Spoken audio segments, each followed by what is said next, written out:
Ladies and gentlemen, boys and girls, this is C-Whip9 back at it again in a very rare week where I upload 4 videos in 4 days back to back. Or it feels like it. Anyway, this is just going to be throwing my thoughts out there while it's still fresh in my head. Um, just got done watching episodes 1 through 3 of season 3 of Bad Batch. So, if you haven't seen that, and you're about to continue watching this, please stop watching this at this point because I'm probably going to spoil it for you.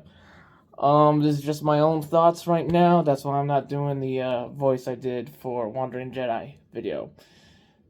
So unfortunately, for those of you who had money that was hoping that the Bad Batch would steer away from the sequel trilogy, no, I'm kind of half surprised some of the conversations I've seen online about this upcoming season of Bad Batch. There is some conversation about, oh, this could be a chance for Disney to retcon the trilogy that they made, which I still don't see happening. I still see the Bad Batch in pretty much every show we will be getting until there's a new trilogy, basically doing a lot of damage control in between trying to connect the sequels and the original trilogy together. And Bad Batch is one of those shows, but it's not necessarily a bad thing. I mean, it kind of is because of how much damage the Disney trilogy did do to Star Wars, as we love it.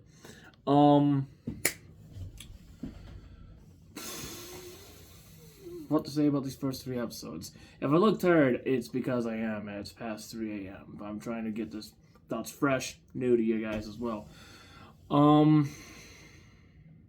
So, let's start with the good things.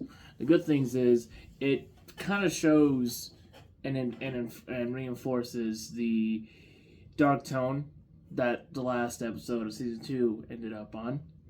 There's sorry, again, tired because 3 a.m. We get the first episode primarily focusing on Omega is kind of a good thing. We don't really get an exact time with how long Omega has been captured, but it starts with Omega, and the first entire episode is dedicated to Omega, and it's showing the prison that she's in and kind of the routine, and we also see Crosshair, and oh my god, that poor bastard! Like, they broke him. They broke him. Like, he's not quite speaking to himself in third person or variations on that, but they're doing a good hard POW thing with Crosshair, which I could actually get behind because the Crosshair has been one of my favorite characters in the Bad Batch through all 3 seasons, just because it's actually good to show how dark and how deadly the Empire was, and especially how the clones reacted to the Empire being the Empire. So, Crosshair, they did good on him. Omega, she doesn't have too many Omega Sue problems in the first episode. But yeah, she is still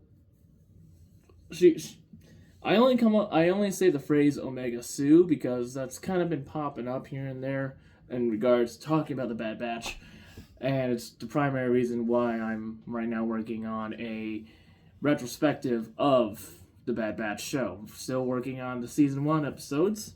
Don't know when the season 1 retrospective will come out, but hopefully it'll be in a good quality for everybody to like. Okay, so first episode, we get to see the prison Omega's in, which is actually good. It is still weird to see Republic commandos everywhere in the prison as prison guards. I only say that because probably some of you who are watching Bad Batch as well also read the Republic Commando books. I want to reread No, actually, I haven't actually finished Imperial Commando, so I need to finish Imperial Commando. So I'm a little annoyed at that, but I'm giving them the pass on that because, well, the Imperial Commandos seem to be filling in the kind of special forces, or kind of the mid-tier special forces, not quite the Red Guard special forces that we're seeing from the Empire. Second episode, we get to see what Wrecker and Hunter have been doing, and they've been hunting down Omega for as much as they can, which, I mean, yeah, it's good. We get to see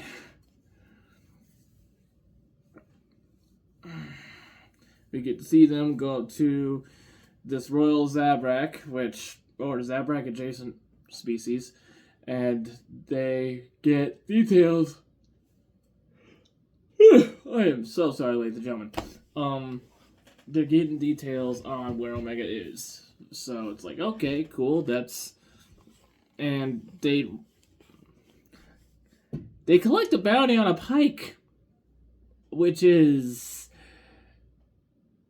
I mean, from the reputation of the pikes in the lore, that is one hell of a gamble for mercenaries to make. But then again, Miss Zabrak Queen Royalty kind of made it's like, wow, you guys are really desperate if you took this bounty. Okay, cool. So yeah, here's your thing. Now go ahead and go fly and fuck off. Yeah, this ain't going to be a kid-friendly video if you're this far in, if you haven't noticed it yet. So we also get to see a new batch of clone kids who I have mixed feelings on. Filoni really likes to have a bunch of kid characters be thrown into the main characters, which isn't a bad thing, okay, because Star Wars, it's goofy, it doesn't make sense, it's generations of people have grown up on it when they were kids, that's cool, but I don't know, this just could be over me thinking, it could be just Filoni trying to Just trying to keep reeling them in. Just trying to keep reeling more and more new people on into Season 3 and Bad Batch and Star Wars, which, I mean, that is his job, so that's all. That's that. We get to see kind of a Star Wars flood pod tentacle thing, which is, I wasn't expecting that, and I was kind of hoping Star Wars would leave Halo-esque things alone, but I mean, a little space tentacle and a little pod thing with a bunch of legs. That pops from it. Yeah, that's a good cliche about sci-fi, and honestly, with how the current presentation of Halo is on the screen, it could be probably one of the most few nicer ones going on for us Halo fans right now. No, I'm not doing a review of the Halo TV show. I barely have patience for Halo Infinity. That video will not go up on the ground well. So episode two kind of connects pretty well in episode 3, because episode 2, Hunter and our best clone boy Wrecker, who I'm expecting Wrecker to, if not die, then barely survive. They got coordinates to a base that's overrun with foliage. The base was hit by orbital bombardment. The clone kid says so, and episode 3 showed how Omega escaped. Now, episode 3 doesn't say that Omega was no, it kind of does. It hints with what was said in episode 2 on who was in charge of the base. And I'm forgetting who's in charge of the base because, again, past 3 a.m., I'm very tired, and it's been a while since I've watched season 2. So there's kind of a time gap between when Omega fled the base to where Hunter and Wrecker arrive at said base. Because every time, in all 3 episodes, no one really says, oh, it's been X number long amount of time since Omega has been captured. Because of different character design they gave Omega in Season 3 versus Season 2, my money is on somewhere between 3 to 4 months. Because not only do clones, even enhanced clones, they do age a lot faster. I'm kind of glad they kept that within the lore, even after they decided to kill off the extended universe. They kept that the clones age faster. I think that's kind of push from Lucas and Filoni. I hope that's the case. In that case, thank you, Filoni and Lucas, for at least making sure Disney follows the lore that it tried to throw out. There's also been talk online that season 3 of Bad Batch is probably going to be the last show we're going to see that has Lucas's marks on it, and which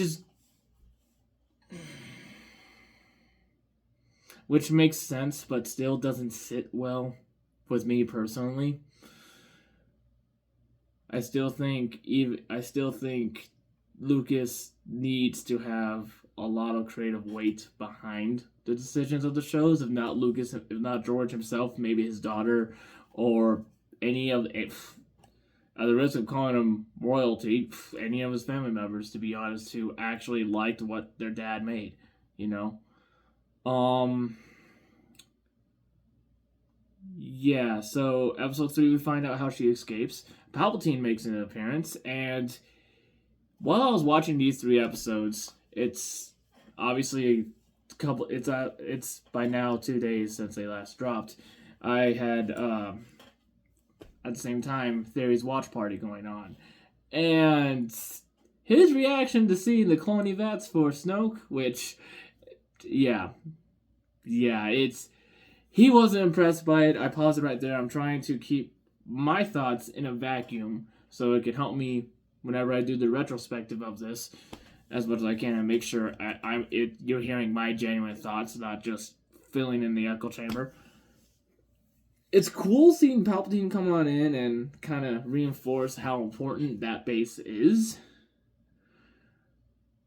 But it unfortunately does kind of hurt a little bit inside to see, this show is trying to aid in damage control of explaining the numerous plot mines. I'm going to call them plot mines because a mine makes a bigger hole than a regular hole. All right? That's the best way I can describe it. And I used to call myself a fan of at least Force Awakens, but not the rest of that trilogy. That's for another video, though. And like that, probably I lost more subscribers on that sentence alone. So,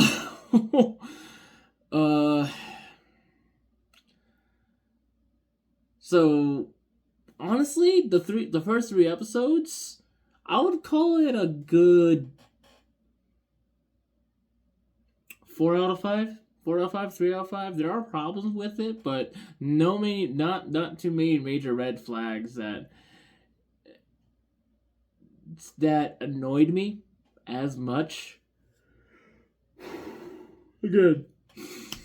I'm going to try to make these vlog videos after I see... Sorry, that's my headset falling down. I'll try to make these vlog videos after I see an episode or a batch of episodes, probably 3 at a time, to get my thoughts and hopefully kind of help other reviewers who are also trying to do really good reviews of Star Wars shows and maybe add their voices of, hey, Star Wars, here's where you're doing good, right? Disney Star Wars, here's where you're doing good, here's where you are fucking up, you know? So, to any of those viewers out there, I hope this video helps you out in that part too.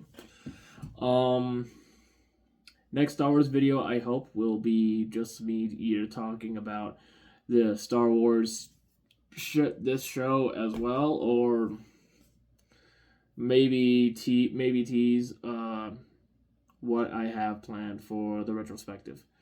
And to answer the inevitable question, what was up with that Wandering Jedi bit? That was literally just a voice experiment, me trying to get better at acting. That voice was originated from a D&D character that I play in my brother's campaign. I don't know if I'll use the Wandering Jedi, but I mean, if y'all actually want to see more of that character, let me know in the comments below. If y'all don't want to see him again, let me know so I don't actually make another Jar Jar for people on accident, you know? And, yeah, I hope all of you have a good day. And, those of us who have watched these 3 episodes and are watching this just to get my thoughts, I have a rough idea on who's going to die first, but I'm expecting the entire Bad Batch to die. If not the entire Bad Batch to die, then one survivor. What are your thoughts? Who are the Bad Batches going to survive? Is Omega actually going to die, or is she not? And are they actually going to reveal that she's Force sensitive? I hope she's not, you know, because it feels like being a Jedi and being Force sensitive is turning into more of a game of, okay, who wants the lollipop now? I really hope they don't. I really hope they just keep her non-Force sensitive and just, you know, the Kaminoans, however you pronounce it, have somehow biologically engineered just somebody being really lucky. You know, like maybe Omega was just the one clone where they dumped all the luck points into her stats. You know? that will be if that theory is correct. I hope that theory is correct, just because I could actually just record myself laughing like a goblin for about 2 minutes. Alright, so either way, I hope y'all, my fellow Star Wars nerds, helps enjoy this video. And seriously, who do you think is going to survive Season 3 of The Bad Batch? Let me know in the comments below. See if we can get the algorithm actually liking me and bumping up this channel. So this channel is not just monologues and yeah, that's about it. So, until next time, everybody, fight on, Battle Brothers, and may the Force be with you, always.